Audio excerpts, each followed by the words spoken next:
bienvenue dans l'antre d'une autrice, d'une rêveuse et d'une lectrice.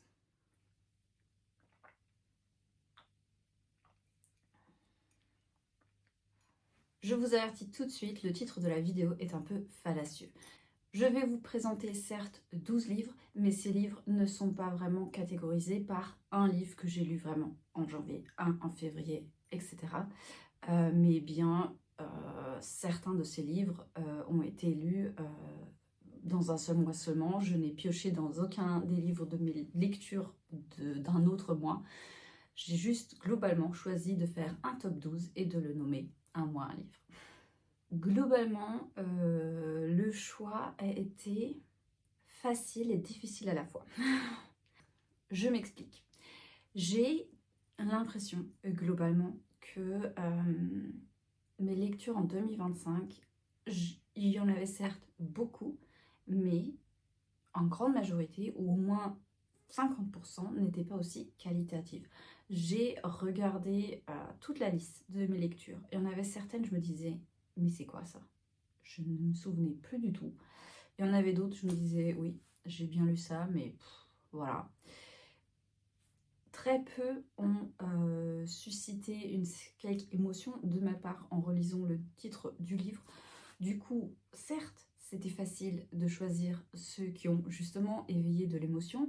D'un autre côté, il y en avait où je me disais, oui, je vais le mettre dans le top 12 parce que ce sont les seuls, mais d'un autre côté, mérite-t-il vraiment d'être dans un top 12 idéal de lecture parfaite? Je ne sais pas.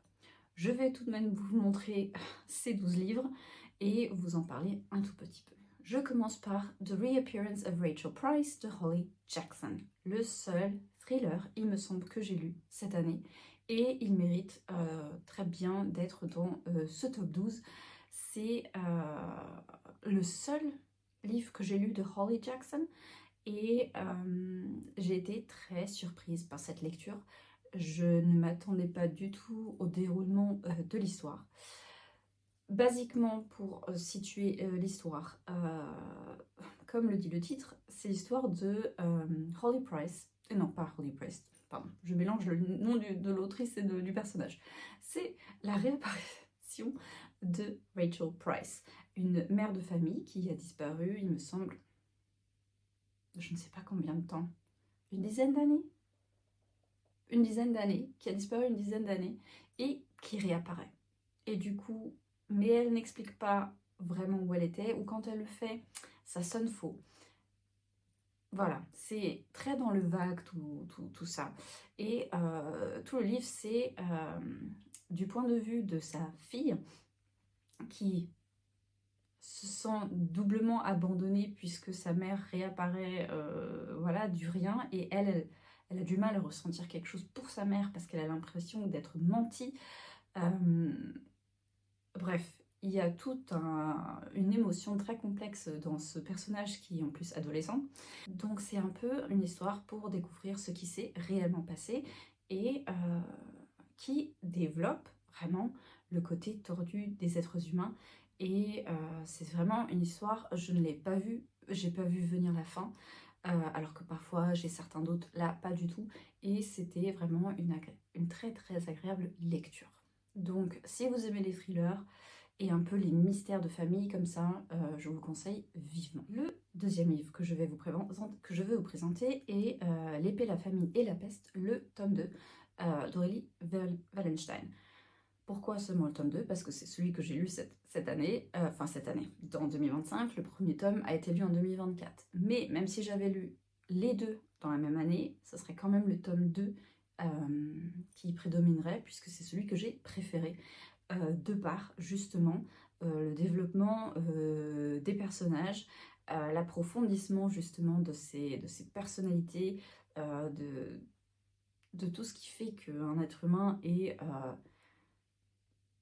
plein de contradictions, et c'est ça que j'ai beaucoup aimé dans ce deuxième tome. Basiquement, pour situer l'histoire, l'épée, la famine et la peste sont des termes, d'une certaine façon assez allégoriques, pour représenter les trois personnages principaux. L'épée est en fait un chevalier déchu d'une sorte de inquisition de ce monde de fantasy. Inquisition qui fait la chasse aux sorcières, ces sorcières qui ont un autre nom, puisque ce sont des araignées.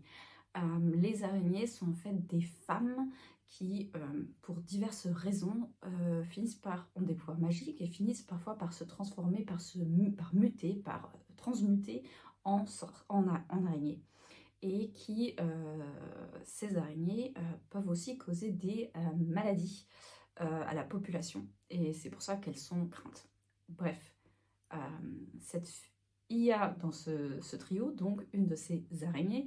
Il s'agit donc, et c'est l'allégorie de la peste. Le troisième personnage est un jeune garçon qui a du mal à se faire une place dans son village, qui a été abandonné par sa famille. Bref, il y a toute une situation un peu complexe dans sa jeunesse qui fait que quand il tombe sur un masque en métal en forme de loup, de tête de loup, et qu'il le porte et qu'il a une sorte de voix dans sa tête et qu'il pense que c'est le loup, enfin bref, il ne retire pas ce casque de pratiquement toute l'histoire. Et il est l'allégorie de la famine. Et ces trois personnages sont pourchassés par l'Inquisition. Et je ne vais pas aller plus loin, parce que c'est justement dans cette Inquisition-là que j'ai trouvé les personnages aussi très intéressants dans ce deuxième tome. Voilà. De toute façon, je conseille la lecture de cette duologie qui est vraiment très puissante, qui a beaucoup de messages, et parmi eux, féministes. Bref, je n'en dis pas plus, à vous de le découvrir. Le troisième livre que j'ai à vous présenter est A House of Hollow de Kristen Sutherland, qui est une sorte de livre d'horreur, mais qui, à mes yeux, ne fait pas vraiment peur. C'est plus une horreur viscérale par rapport à certains événements, à certaines choses qui peuvent choquer, qui peuvent donner un sentiment d'horreur interne sans vraiment être dans le mode je hurle à mort parce que j'ai super peur. Vous voyez ce que je veux dire? C'est cette nuance-là. Et cette horreur-là, ça me plaît.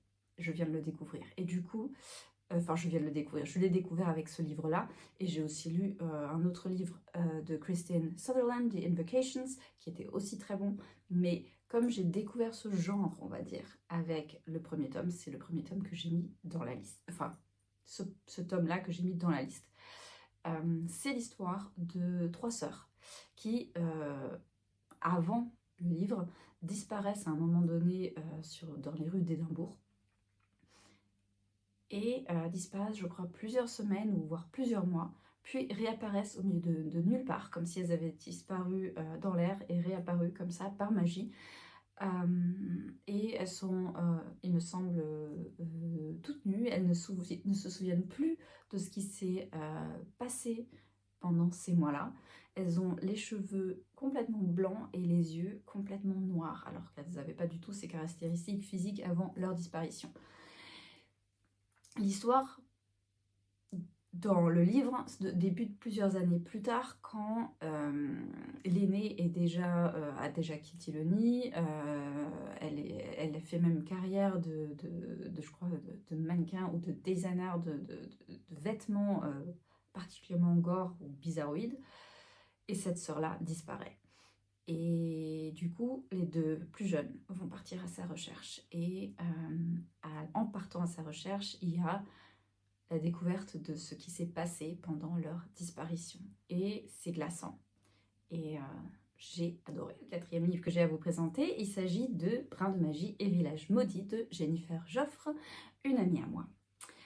Et ce n'est pas parce que c'est une amie à moi que je mets dans mon top 12, c'est vraiment parce que c'est une jolie petite pépite jeunesse que j'aurais adoré lire dans ma jeunesse. On va le dire comme ça. Ça fait un peu mal, mais voilà. Dans ce livre, la magie existe, il y a l'école de magie, et nous avons aussi des stages de magie.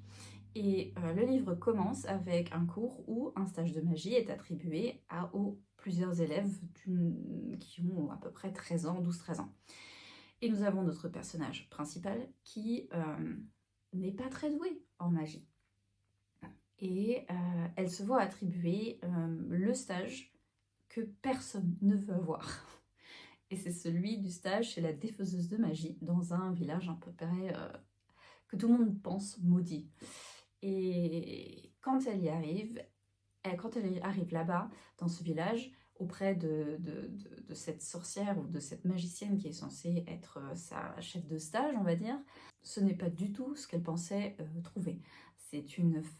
La sorcière est est très jeune, excentrique, avec des cheveux violets, voilà, un peu et loufoque, avec les idées un peu partout, chaotique, enfin tout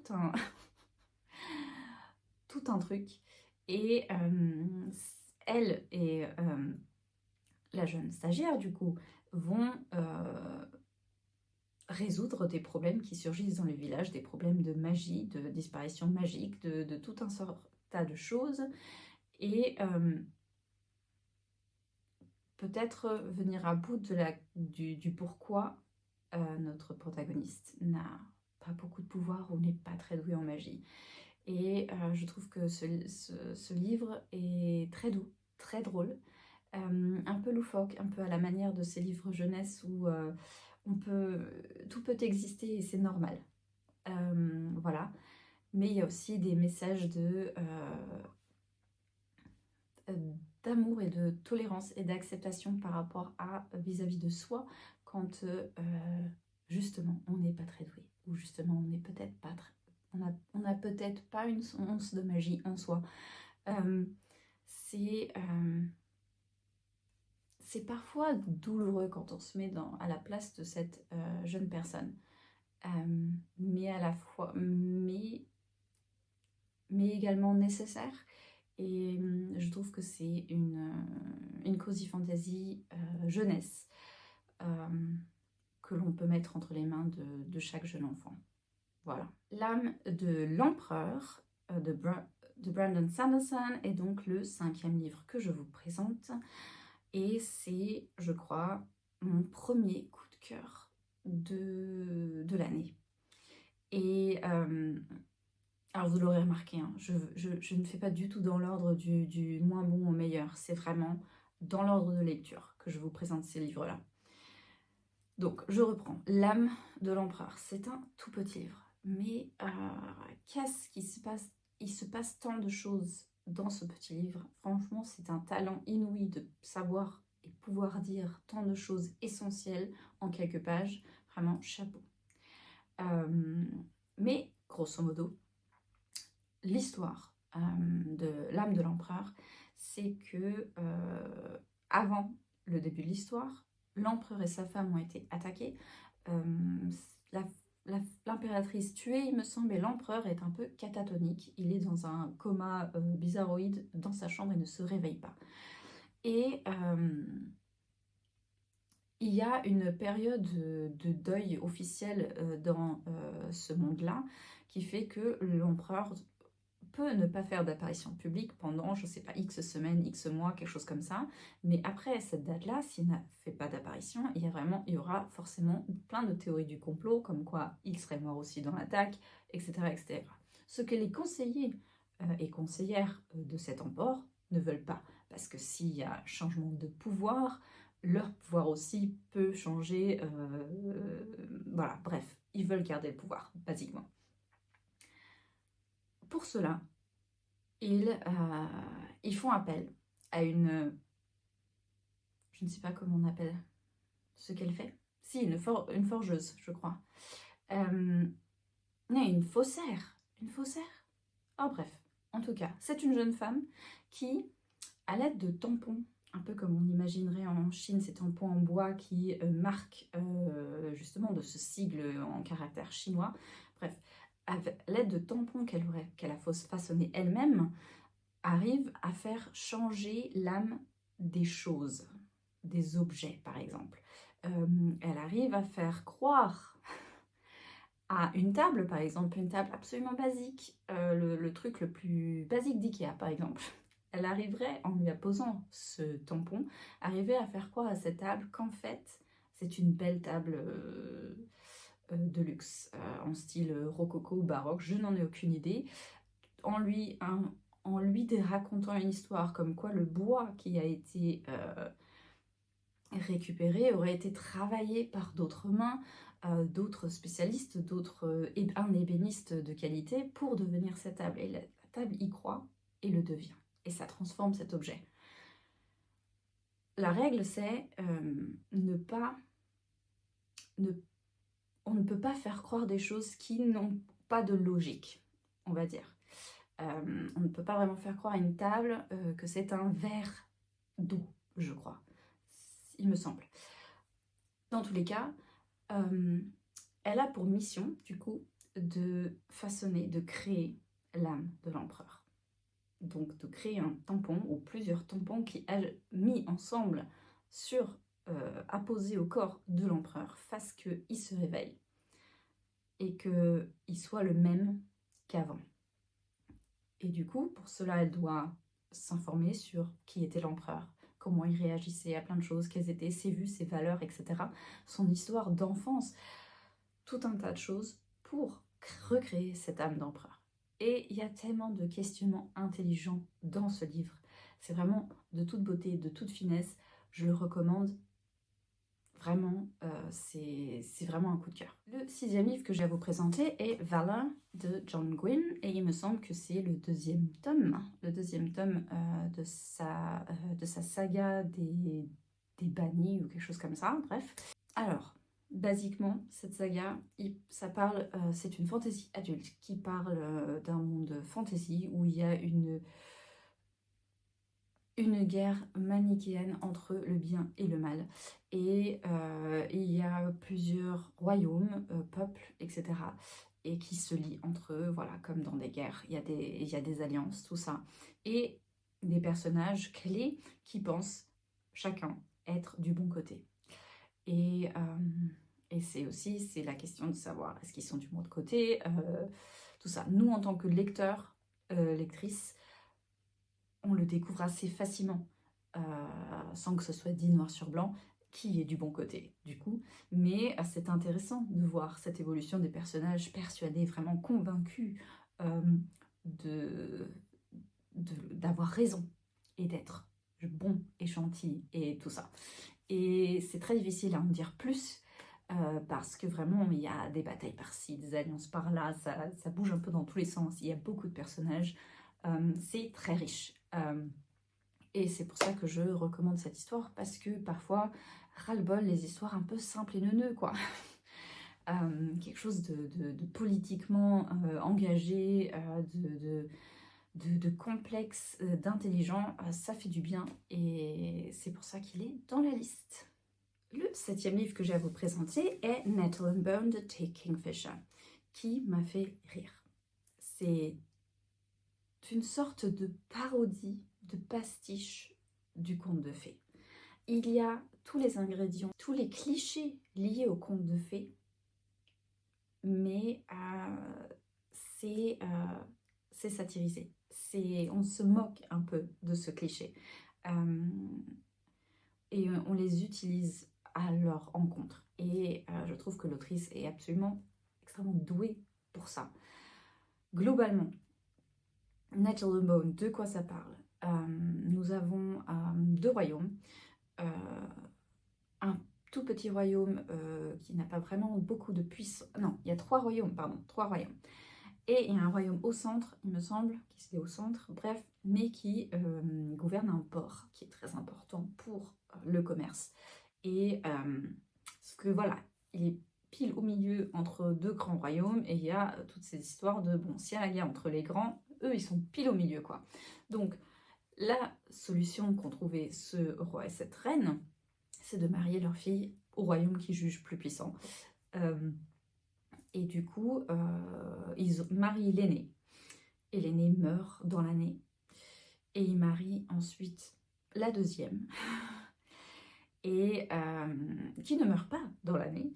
Je crois que la troisième, la plus jeune, la Benjamine, elle part au couvent parce que, bah voilà, c'est ce qu'elle a envie. Elle n'a pas envie de servir d'épouse ou quoi que ce soit.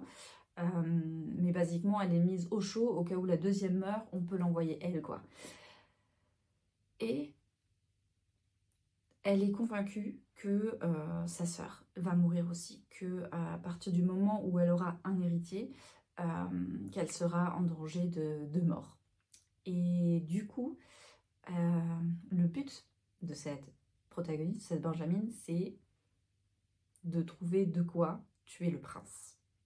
Et c'est tellement l'opposé d'un conte de fées traditionnel, puisque le prince, on n'a pas envie de le tuer normalement. Là, oui, c'est le but. Et comment c'est fait, avec quel personnage elle se lie, elle s'attache et elle avance dans l'histoire, c'est absolument joyeux à lire. C'est une petite pépite, je l'adore vraiment beaucoup. Le 8e livre que j'ai à vous présenter, il s'agit de L'orage qui vient de Louise May, qui est aussi un tout petit ouvrage, mais très très bien ficelé. L'histoire se passe probablement dans un futur post-apocalyptique, on va dire, de la Terre ou d'une autre planète, c'est pas vraiment précisé, où nous avons Mila, je crois qu'il me semble qu'elle s'appelle Mila, une jeune adolescente qui fait partie d'une communauté principalement de femmes. Comme je dis principalement, parce que c'est vrai que les hommes sont soit morts avant le début de l'histoire, soit ont quitté cette communauté pour diverses raisons. Et les seuls représentants masculins sont les enfants, qui n'ont pas encore été éjectés de la communauté. Voilà. Du coup, et ce village survit de ses propres moyens, mais vend aussi certaines choses, certaines de ses productions, dans un marché un peu plus loin. Et personne ne connaît l'emplacement de ce village. Donc un jour, 2 femmes partent pour vendre des choses et reviennent, et il y a un homme avec elles. Un jeune homme, et très vite Mila, puisque c'est elle la narratrice, Mila pense sérieusement qu'il y a un loup dans la bergerie. Ce qui est très ironique quand on voit la suite, quand on lit la suite de ce roman, parce qu'on se doute qu'il y a quelque chose d'étrange chez Mila, qui n'est pas tout à fait naturel, mais je n'ai pas envie de spoiler, et du coup je vous laisse sur ça. Mais c'est une petite histoire absolument touchante, avec un fort message féministe et engagé, que je vous conseille vivement. C'est une plume très juste, qui va droit au but, mais avec beaucoup de sensibilité, je trouve. Le 9e livre que j'ai à vous présenter est Date with Evil de Julia Chapman. J'ai lu toute la saga des détectives du Yorkshire l'année passée.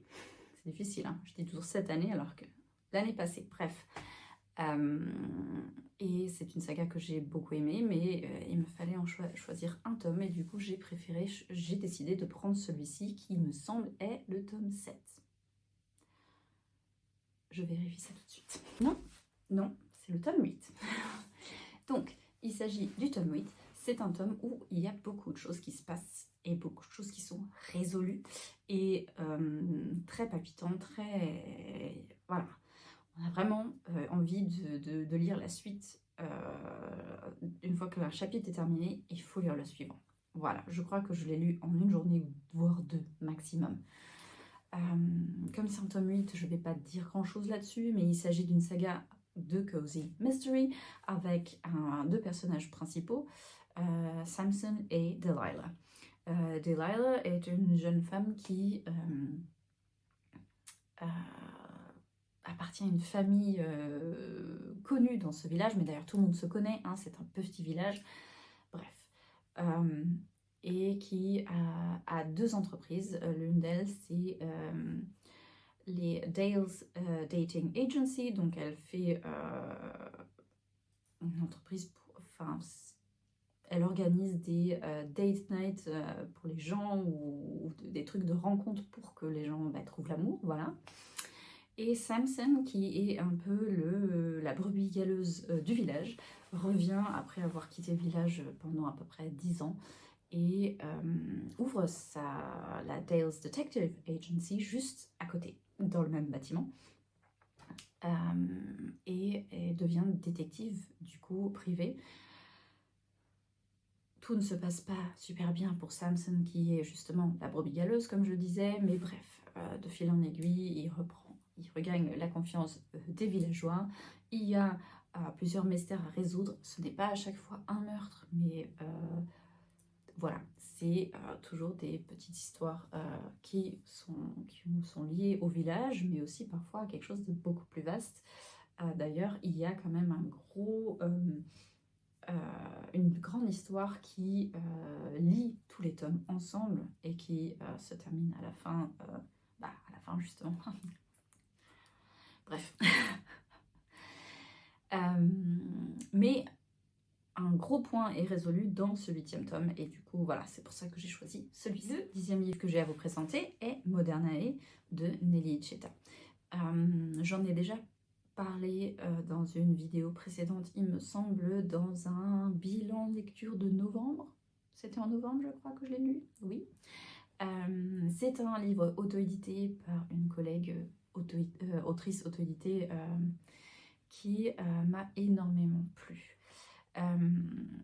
C'est très Dark Academia, avec une magie tout à fait originale. Difficile de raconter l'histoire en disant tel personnage, parce qu'il y a énormément de personnages. Et parmi ces personnages, il y a des personnes qui ont réellement existé, dont surtout des personnes de science, des hommes et des femmes de science, qui ont vraiment existé dans l'histoire, mais qui sont transposés dans cette uchronie victorienne, possédant des pouvoirs magiques. Mais pas n'importe lesquels, puisque ce sont des pouvoirs magiques basés justement sur la physique et la chimie.